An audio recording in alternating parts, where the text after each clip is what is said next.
माझ्या महाराष्ट्रातील बांधवांनो, भगिनींनो आणि मातांनो, नमस्कार. जय महाराष्ट्र. खरं म्हटलं तर एक 2-4 दिवसापूर्वीच आपल्या भेटीला आलो होतो. मग असं नेमकं या 4 दिवसात पुन्हा आपल्या भेटीला येण्यासारखं काय घडलेलं आहे आपण जाणून आहात. सुरुवात करायची म्हटली तर आज माननीय सर्वोच्च न्यायालयाने आपण मुंबईमध्ये आणि महाराष्ट्रामध्ये, विशेषतः मुंबईमध्ये कोरोना नियंत्रणासाठी जी लढाई लढतो आहोत त्या लढ्याचं कौतुक केलेलं आहे. ही एक विशेष बाब आहे जी मला आपल्याबरोबर नक्कीच शेअर करायला आवडेल. किंबहुना आपल्याला ह्याची माहिती मिळालेलीच आहे. पण हे एकटे आपल्या यंत्रणेचं यश नाही. जर आपला सहभाग आणि आपलं सहकार्य या लढ्यामध्ये मिळालं नाही तर आपण हा लढा यशस्वी तर सोडाच, लढूच शकणार नाही. म्हणून पहिल्या प्रथम मी आपल्या सर्वांना धन्यवाद देतोय की आपण अत्यंत संयमाने, जिद्दीने आणि शिस्तीने ह्या लढाईमध्ये शासनाला आणि महापालिकेला, मुंबई महापालिकेला मदत करत आहात. दुसरा विषय आहे, त्याच्यावरती मी बोलणारच आहे. पण आपल्या भेटीला आलोच आहे तर कोरोनाच्या बाबतीत थोडीशी माहिती देणं हे मला आवश्यक वाटतंच.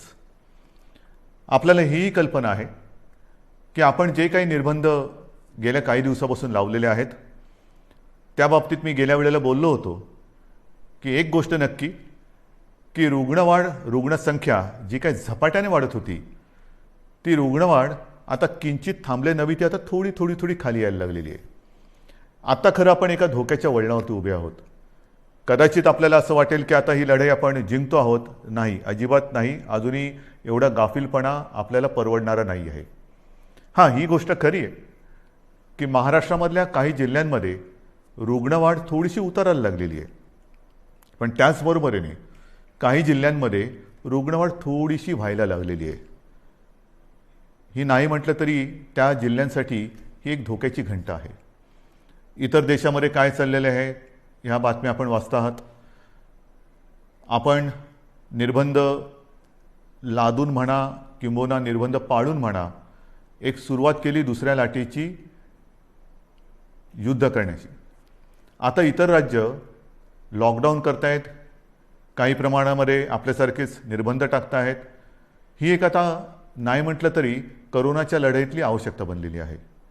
आज मी आपल्याशी बोलताना हे एक दिलासादायक चित्र आपल्याला सांगत असतानाच आणखीन एक बातमी जी आलेली आहे की देशात, जे मी गेल्या वेळेला आपल्याला बोललो होतो आणि आपण त्याची तयारी गेल्या महिन्यापासून करतो आहोत, ते म्हणजे आता केंद्र सरकारच्या विज्ञानविषयक सल्लागारांनी एक इशारा दिलेला आहे की देशामध्ये तिसरी लाट येते आहे, सावध राहा.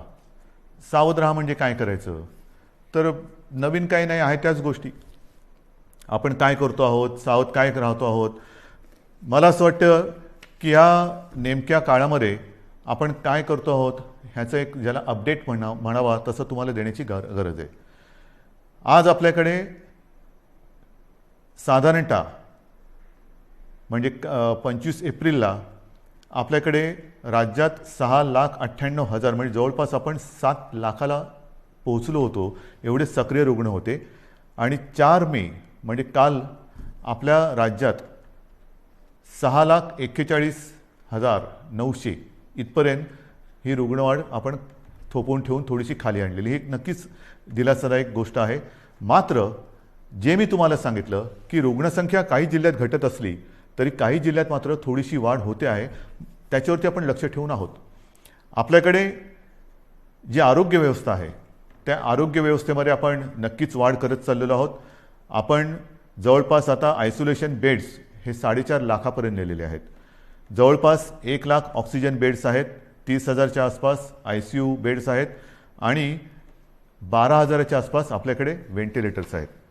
थोडक्यात सांगण्याचा मुद्दा काय की ही वाढ आपण करतो आहोत. जिथे जिथे आवश्यकता असेल तिथे आपण ह्या वाढीला म्हणजे वाढीला नाही, रुग्णवाढ थोपवायला आरोग्य सुविधा वाढीसाठी मंजुरी दिलेली आहे. अगदी न थांबता जिथे जिथे जे करणं गरजेचं आहे ते करा, असे स्पष्ट निर्देश मी प्रशासनाला दिलेले आहेत. लसीकरणाच्या बाबतीत तीही कल्पना मी आपल्याला दिलेली आहे की साधारणतः 18 ते 44 ह्या वयोगटातील 6 कोटी नागरिकांना आपल्याला लसीकरण करायचं आहे, ती जबाबदारी केंद्राने आपल्यावरती टाकलेली आहे, ती आपण समर्थपणाने घेतलेली आहे. मागे जे बोललो तेच पुन्हा सांगतो की 6 कोटी जनतेला 2 डोस म्हणजे 12 कोटी डोस एक रकमी एका चेकने घेण्याची आपली तयारी आहे. जसजसा लस पुरवठा होईल तसतसा आपण हा आपला लसीकरणाचा वेग जो 5 लाख एका दिवसात आपण करून दाखवलेला आहे तो अगदी 10 लाखापर्यंत पण नेण्याची आपली क्षमता आहे. त्याहूनही अधिक आपण नेऊ शकतो एवढी तयारी आपली झालेली आहे. लसीकरण मी केंद्रावरती आरोप करत नाही, परंतु केंद्राची सुद्धा अडचण आहेच. कारण ज्या प्रमाणामध्ये लसीचं उत्पादन हे आता हळूहळू वाढतंय त्या प्रमाणामध्ये लसीचा पुरवठा आपल्याला होतो आहे. म्हणून तूर्त आपली क्षमता आणि मर्यादा ह्या दोन टोकाच्या गोष्टी झालेल्या आहेत. जसजसा लस पुरवठा वाढेल तसतसं हे लसीकरण सुद्धा आपण वाढवू. मग त्याच्यानंतर ऑक्सिजनच्या बाबतीत सुद्धा मी सांगितलं की साधारणतः रोज 1200 मेट्रिक टन ऑक्सिजन आपण दर दिवशी आपल्या राज्यामध्ये उत्पादित करतो. आज हा जो वापर आहे तो 1700 मेट्रिक टनच्या आसपास झालेला आहे. एवढा रोजचा आपल्याला ऑक्सिजन आज लागतोय. किंबहुना कालच आपण पाहिलं असाल की आपण केंद्राला आणखीन एक पत्र दिले आणि आम्हाला 200 मेट्रिक टन अधिक ऑक्सिजन पाहिजे ही मागणी आपण त्यांच्याकडे नोंदवलेली आहे. 1200 मेट्रिक टन हा आपल्या राज्यात उत्पादित होणारा ऑक्सिजन आणि त्याच्यावरचा 500 मेट्रिक टन ऑक्सिजन आहे तो केंद्र सरकार आपल्याला इथून तिथून राज्यातून बाहेरच्या राज्यातून नेण्यासाठी किंवा देण्यासाठी त्यांनी आपल्याला एक परवानगी दिलेली किंवा मंजुरी दिलेली आहे. हे झालं आजचं चित्र. पण तिसऱ्या लाटेसाठी तयार राहा हे जे काय आता आपल्या केंद्राचे देशाचे वैज्ञानिक सल्लागार बोलत आहेत, आपण याची तयारी सुरू केलेली आहे. मी गेल्या काही दिवसांमध्ये प्रशासनाला याही सूचना दिलेल्या आहेत की महाराष्ट्र जो आज 1200 मेट्रिक टन ऑक्सिजन रोजचा निर्मिती करतो आहे, ही निर्मिती आपल्याला किमान 3000 मेट्रिक टनापर्यंत न्यायची. किमान म्हणजे 1200च्या पुढे जवळपास 1800 मेट्रिक टन अधिक ऑक्सिजन आपल्याला येत्या काही दिवसात उत्पादन केलाच पाहिजे, हा आपला आग्रह आणि आपला कटाक्ष आहे. आणि सुरुवात झालेली आहे. मग वेगवेगळ्या प्रकारचे प्लांट्स आहेत, PSA असतील, आणखीन काही असतील. आता आपण 300 PSA मी मागे सांगितलं तुम्हाला प्लांट उभारणीसाठी मंजुरी दिलेली आहे. येत्या काही दिवसामध्ये त्याची सुद्धा सुरुवात होईल आणि काही ताबडतोबीने सुरू होतील. जसजसा प्लांट लावायला म्हणजे त्याच्या बांधकाम असेल आणखीन काही असेल त्याला जसा वेळ लागतो तेवढा वेळ लागेल आणि लवकरात लवकर ऑक्सिजन मिशन ऑक्सिजन हे त्याला मी नावच दिलेलं आहे, मिशन ऑक्सिजन. येत्या काही दिवसात महाराष्ट्र हा ऑक्सिजनच्या बाबतीत स्वयंपूर्ण झालाच पाहिजे, ही आपली अटकळ नव्हे, हे आपलं कर्तव्य आहे आणि त्या दृष्टीने आपण हालचाल हे करतो आहोत. आणखीन एक गोष्ट हे आता तुम्हाला थोडंसं सांगणं मला गरजेचं आहे. रेमडेसिवीरच्या बाबतीत मी तुम्हाला सांगितलेलं आहे, हळूवारपणाने केंद्र आपल्याला जो कोटा त्यांनी दिलेला आहे त्याच्यात हळूवार वाढ होते आहे. अजूनही पूर्ण जेवढी आवश्यकता आहे तिथपर्यंत आपण पोचलेलो नाही, पण हळूवारपणाने त्याच्यात थोडी प्रगती होते आहे. आणि रेमडेसिवीरचा पुरवठा हा आवश्यकतेनुसार आपण प्रत्येक जिल्ह्याला करतो आहोत. काही जणांची तक्रार आहे की आमच्याकडे एवढे रुग्ण असताना आमच्याकडे एवढेच इंजेक्शन्स येतात. ही तक्रार आहे, जरूर आहे. पण त्यासाठी आपण आणखीन एक गोष्ट सुरू केलेली आहे.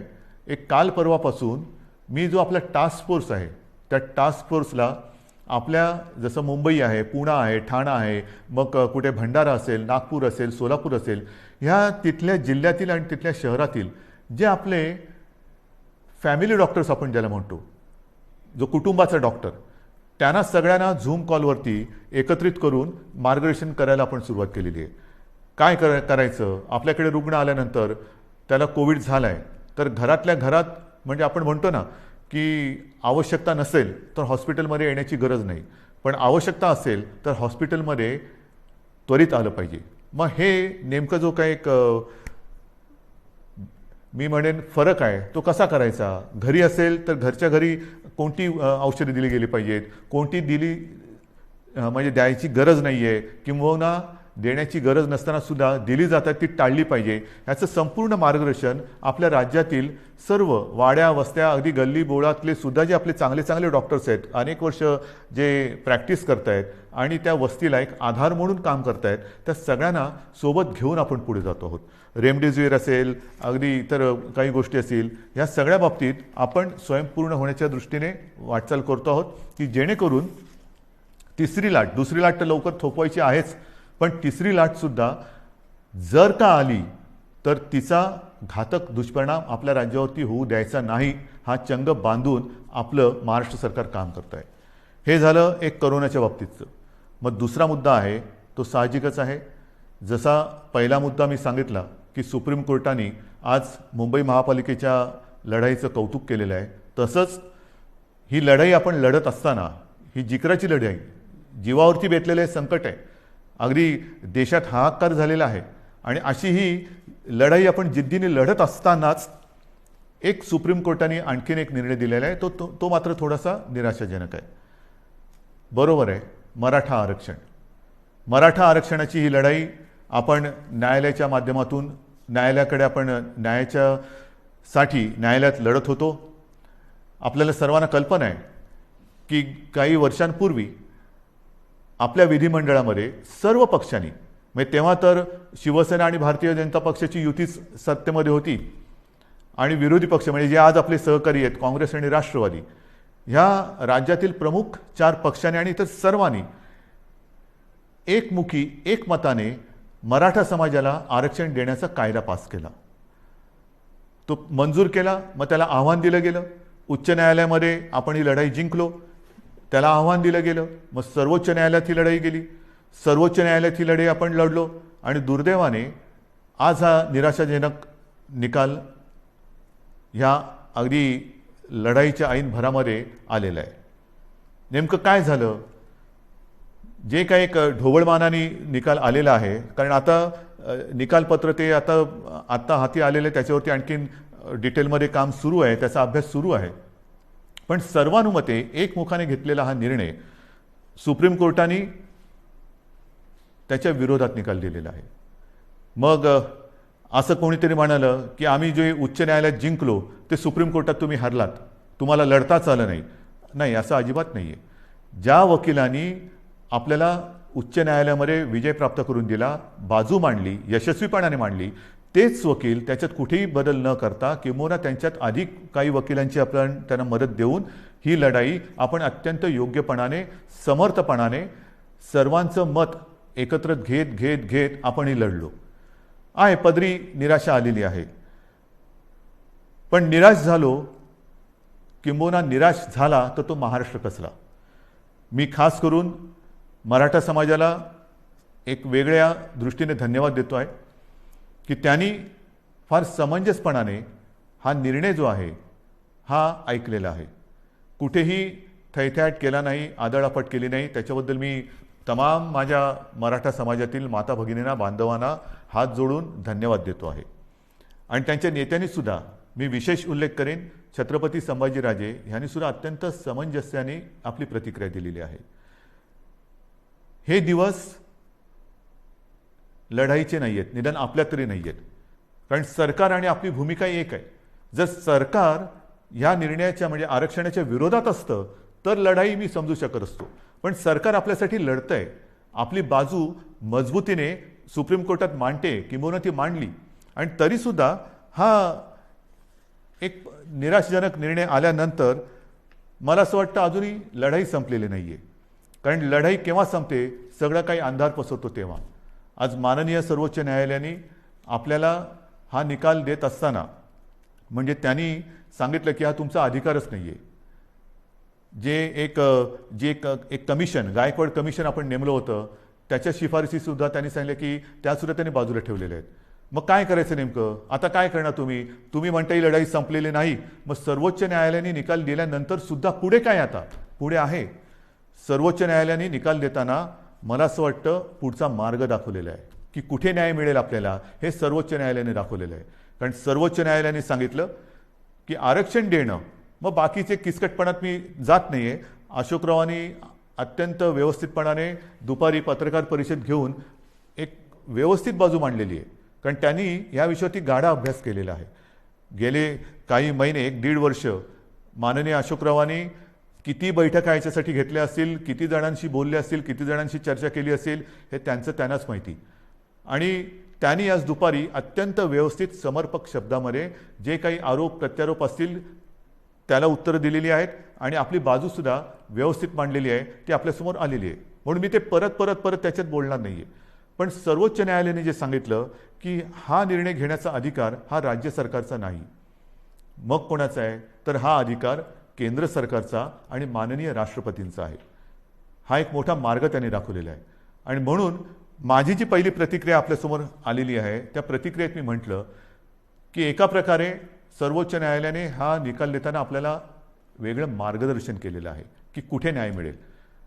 त्याच वेळेला मी म्हटलेलं आहे की केंद्र सरकारला, म्हणजे माननीय पंतप्रधान आणि माननीय राष्ट्रपती यांना मी हात जोडून विनंती करतो आहे की आता हा अधिकार आपला आहे, हे सर्वोच्च न्यायालयाने सांगितलेलं आहे. आपण 370 कलम काश्मीरचं हटवताना जी हिंमत दाखवली, तीच हिंमत आणि तीच संवेदनशीलता आम्हाला आत्ता पाहिजे. सर्वोच्च न्यायालयाने यापूर्वी जे 2 निकाल दिले होते, ते शहाबानू खटला असेल किंबहुना ॲट्रॉसिटी ॲक्ट असेल, तो सुद्धा केंद्र सरकारने म्हणजे संसदेने आपल्या अधिकाराचा वापर करून बदलला आणि एक संवेदनशीलता दाखवली. मग आता तर सर्वोच्च न्यायालयाने सांगितलेले की हा अधिकार आपला आहे, आणि हा अधिकार आपला आहे म्हटल्यानंतर आम्ही सगळेजण एकत्र आहोत. महाराष्ट्रामध्ये ज्या वेळेला हा निर्णय घेतला गेला तेव्हा जे सर्व पक्ष एकत्रित आले होते, ते सर्व पक्ष आजसुद्धा एकत्रित आहेत. आम्ही एकमुखी आपल्याला विनंती करतो आहे की आपल्याला जे जे काही सहकार्य आपल्या राज्यातून पाहिजे असेल, आमच्या राज्यातून पाहिजे असेल, ते आम्ही करतो आहोत, नक्कीच करू. मात्र आता सहनशीलता ही आहे. माझा मराठा समाज हा सहनशील आहे, कुठेही आतताईपणा त्यांनी केलेला नाही. न्याय हक्कासाठी रस्त्यावरती उतरला, तो सुद्धा शांततेने उतरला. अशा ह्या समाजाचा, लढवय्या, शेतकरी, सगळं मी आपलं वर्णन केलेलं आहे.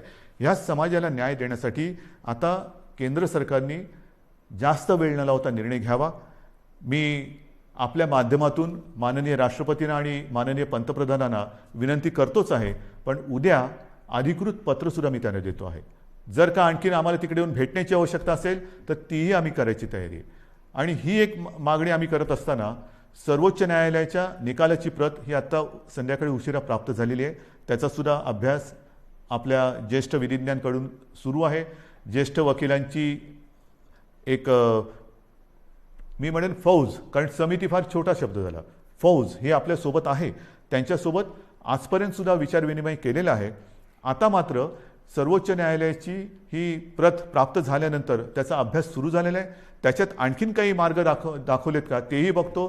त्याच्यानंतर नेमकं निकालामध्ये म्हटलेलं काय आहे, आपल्या मर्यादा काय आहेत, तेही आपण बघतो आहोत. मात्र पुन्हा एकदा मी सांगेन की जो मार्ग सर्वोच्च न्यायालयाने दाखवलेला आहे, ह्या निर्णयाच्या बाबतीत केंद्र सरकारच्या अधिकारावरती त्यांनी मी म्हणेन एका अर्थी शिक्कामोर्तबच केलेलं की हा तुमचा अधिकार आहे. आता मला केंद्र सरकारचा अधिकार पाहिजे, कारण आम्ही सर्व पक्ष एकत्र आहोत. मराठा समाज आणि आम्ही आणि माझ्या महाराष्ट्रातले सगळे समाज हे सगळे एकत्र आहोत. ही मागणी केवळ एका समाजाची नाही, तर न्याय हक्काची मागणी ही महाराष्ट्राची आहे. आणि तिचा अनादर केंद्र सरकार, माननीय पंतप्रधान आणि माननीय राष्ट्रपती करणार नाहीत, ही मला खात्री आहे, हा मला आत्मविश्वास आहे. तूर्त मी सर्वांना हेच सांगू इच्छितो की अत्यंत धोक्याच्या वळणावर कोरोनाच्या आपण उभे आहोत. जी शांतता, जो संयम तुम्ही आजपर्यंत दाखवलेला आहात, तोच संयम, तीच शांतता यापुढे आपल्याला गरजेची आहे. आता संयम आणि शांतता 2 लढाईसाठी पाहिजे. एक तर कोरोनाविरुद्धची लढाई, आणि दुसरी जी कदाचित जी काही समाज विघातक लोक किंवा शक्ती असतात की ते आग लावण्याचा प्रयत्न करतात, तर अशा लोकांच्या भडकवण्याला बळी पडू नका. सरकारवरती विश्वास ठेवा. सरकार पूर्ण ताकदीने, पूर्ण क्षमतेने ही लढाई जिंकल्याशिवाय राहणार नाही आणि तुम्हाला तुमचा न्याय हक्क मिळवून दिल्याशिवाय राहणार नाही. एवढंच एक वचन आपल्याला देतो आणि तूर्त आपली रजा घेतो. जय हिंद, जय महाराष्ट्र.